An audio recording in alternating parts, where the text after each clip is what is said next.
কোনো আলোচনা বাদ দিয়ে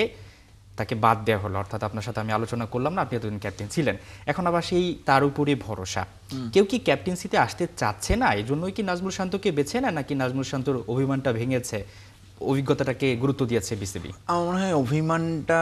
ভাঙানোর চেষ্টা করেছে বিসিবি, কারণ হচ্ছে তিনি কিন্তু অভিমানে টেস্ট ক্যাপ্টেন্সি যাওয়ার পরে ওয়ানডে থেকে সরে দাঁড়ান এবং ওটা নিয়ে তখন অনেক আলোচনা হয়েছিল, কমিউনিকেশনে কথা হয়েছিল, কথাবার্তা ঠিক মতো হয়নি।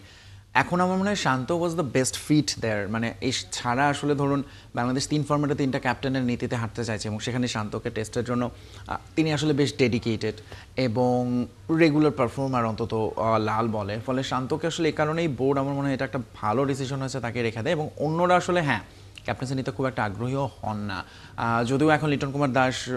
ভালো করছেন, হয়তো তাকেও বিবেচনা করতে পারতো তিনি, এবং আমাদের ভারপ্রাপ্ত ক্যাপ্টেন হিসেবে মিরাজও মাঝে মধ্যে দায়িত্ব পালন করেছেন। কিন্তু আমার মনে হয় যে বাংলাদেশ ক্রিকেট বোর্ড চেয়েছিল শান্তকে হ্যাঁ ওই দূরত্বটা ঘোচাতে এবং একটা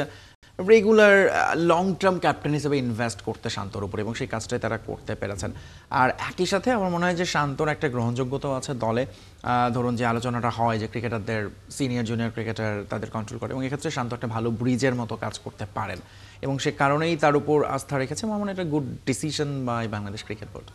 মানে সেকেন্ড টাইম ব্যাক করা নিশ্চয়ই চ্যালেঞ্জের শান্তর জন্য, কারণ ইদানিং আমরা দেখি যে মানে টাইগার সমর্থকরা একটু বেজায় চটে যান যে কোনো বিষয়ে আগের তুলনায়, এবং কেউ ক্যাপ্টেন্সিটা আসলে নিতেই চায় না। আমরা দেখেছি যদি জাকের আলী অনেকের প্রসঙ্গটা টেনে আনি, তিনি যখন অফ ফর্মে তাকে তখন ক্যাপ্টেন্সিটা দেয়া হলো এবং মোটামুটি তিনি আরও বেশি চাপে পড়ে গেছেন।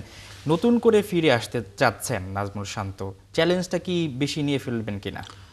চ্যালেঞ্জ তো আসলে এইটা সবসময়, এবং শান্ত এই চ্যালেঞ্জের সঙ্গে পরিচিত থাকে, বহুবার ভয়ঙ্কর রকম ট্রলের শিকার হতে হয়েছে, যদি আমি বলি দর্শকদের বা সোশ্যাল মিডিয়ায় ফ্যানদের। কিন্তু এখানে আসলে আপনার যেটা হয় ইন্টারন্যাশনাল ক্রিকেটে একটু টাফ মানসিকতা তো আপনাকে দেখাতে হবে, যতটা সম্ভব এই বিষয়গুলো থেকে নজর সরিয়ে ক্রিকেটে নজর করে, এবং এটা আসলে is matter of just 50 or century, যদি সেটা তিনি করতে পারেন, এবং এটা একটা ভালো অপরচুনিটি যে তিনি স্টার্ট করছেন ঘরের মাঠে এগেনস্ট আয়ারল্যান্ড। সো দুটোই আসলে তার জন্য হয়তো বা খুব ভালো একটা খবর হতে পারে, এবং সেই জায়গাটাই প্রেশার থাকবে। বাট শান্তর ওই যে পারফরমেন্স একটু ব্যাট হাতে আমার মনে হয় যে তিনি যদি নিজেকে আরেকটু হয়তো রিদমে পান, তাহলে সেই প্রেশারটা তিনি নিজে অনেকটা রিলিজ করে ফেলবেন, এবং সেই জায়গাটাই নাজমুল হোসেন শান্ত একই সাথে মানে চ্যালেঞ্জটা হবে যে অনেক কিছুই আসলে নতুন হয়তো এই সিরিজে আমরা দেখবো, টিম ম্যানেজমেন্টও হয়তো তারা কীভাবে অ্যাপ্রোচ করে, সব কিছু মিলে শান্তর উপর প্রেশার থাকলেও যেহেতু দলটা আয়ারল্যান্ড এবং ঘরের মাঠে খেলা, সেটা একটা অ্যাডভান্টেজ হতে পারে বাংলাদেশ দলের জন্য।